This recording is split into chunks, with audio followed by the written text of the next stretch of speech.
সুপ্রিয় দর্শক, আপনাদের ভালোবাসায় আসলাম এক অসহায় মেয়ের কাছে। আমরা শুনবো তার জীবন কাহিনী। আসসালামু আলাইকুম। ওয়ালাইকুম আসসালাম। আসসালামু আলাইকুম। ওয়ালাইকুম আসসালাম। ছোট্ট আপু, কেমন আছো?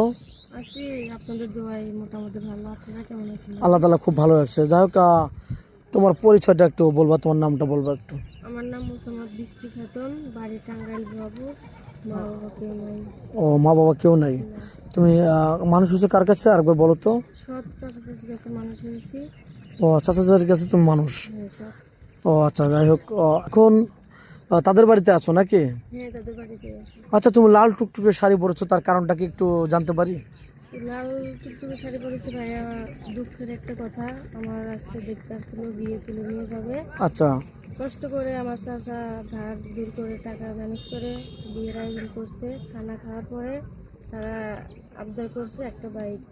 তোমার চাচার তো সে সামর্থ্য নাই। আমার চাচা কান্নাকাটি করতেছে। এখন মনে করেন যে তাদের একটাই কথা, বাইক দিলে বিয়ে করবে, না দিলে করবে না। তোমাদের তো ভাই সে সামর্থ্য নাই। সেজন্য শাড়িটা পরছিলাম খুব না হাসি খুশি নিয়ে, তো পূরণ হইলো না। অনেক কষ্ট আছি, তারা চলে গেছে, আমি বিয়েটা ভেঙে গেছে ওই বাইকের জন্য। বাইকের জন্য বিয়েটা ভেঙে গেছে। তার খাওয়া খাদ্য করে একটা বাইক আবদার করছিল, দাবি করছিল। ওই সামর্থ্য তো তোমার চাচার নেই না নাকি? না, চাচা নেই। তো যাই হোক, মূল কথায় আসি, যেহেতু তোমার বিয়ে ভেঙে গেছে, এখন তোমার পরিকল্পনা কি? এখন কোনো জব টপ করবে, চাকরি করবে, নাকি আবার আমাদের ক্যামেরার সামনে আসছো বিয়ে শাদীর? না ভাই, আমি আপনাদেরকে আমার সামনে আসতে আমি জব টপ কিছু করবো না। একটা ভালো মনে মানুষ চাই জীবন সঙ্গী আজকে, হিসাবে? যেখানে যে আমার বিয়ের কথা ছিল খুশি মনেছিলাম। তো আমি এমন একটা ঘর সংসার করতে চাই, ভালো একটা মনের মানুষ। মাথার উপর ছায়ার দরকার, বিয়ের সাথে বসবো, তার জন্য আপনাকে ক্যামেরার সামনে নিয়ে আসছি। আচ্ছা, এই ভিডিও দেশ পোস্ট থেকে দেখছে, পাবলিক হচ্ছে, তোমাকে কিভাবে পাবেন? তোমার ফোন নাম্বারটা দিয়ে দাও। আমার কোনো ফোন নাই। যে পরনের শাড়িটা দেখতেছেন, এটা বিয়ের উপলক্ষে কিনে দেওয়া হয়েছিল। ও, তোমার চাচা কিনে হ্যাঁ, দিয়েছিলেন, চাচা তোমারও কিনে না? দিয়েছিল, যাই না হোক, আমারও না। এখন তোমার ফোন, কোনো ফোন আমার টোন কোনো নেই? ফোন নাই। এখন আমার সাথে যোগাযোগ করতে হলে, বিয়ে সাথে করতে হলে আপনাদের সাথে যোগাযোগ করতে হবে। মেয়েটার কোনো ফোন নেই, আদৌ ফোন কিনে নেই। চাচার কাছে মানুষ, ইতিম মেয়ে। তার আজকে বিয়ের কথা ছিল, বিয়েটা হয় নাই। একটা বাইক চাইছিল, বিয়েটা ভেঙে গেছে।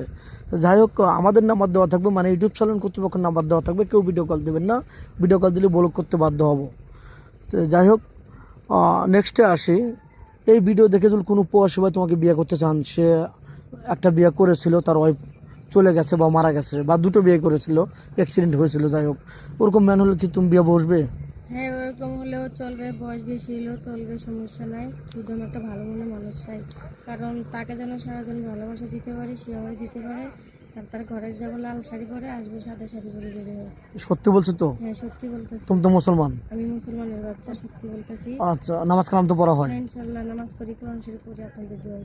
আচ্ছা, কোনো প্রবাসী ভাই যদি আপনাকে বিয়ে করে বাড়িতে রেখে যান, আপনি পরকে লিপ্ত হবেন না তো? না না, কখনো লিপ্ত হবো না, কারণ সে তো স্বামী, বিশ্বাস করে রেখে যাবো। যাই হোক, ভিডিওটা লং করতে চাচ্ছি না। 2-4-5 মিনিটের মধ্যে কারোর জীবন গল্প শেষ করা যায় না। সবাই ভালো থাকবেন, সুস্থ থাকবেন, এই কামনা করি। আল্লাহ হাফেজ।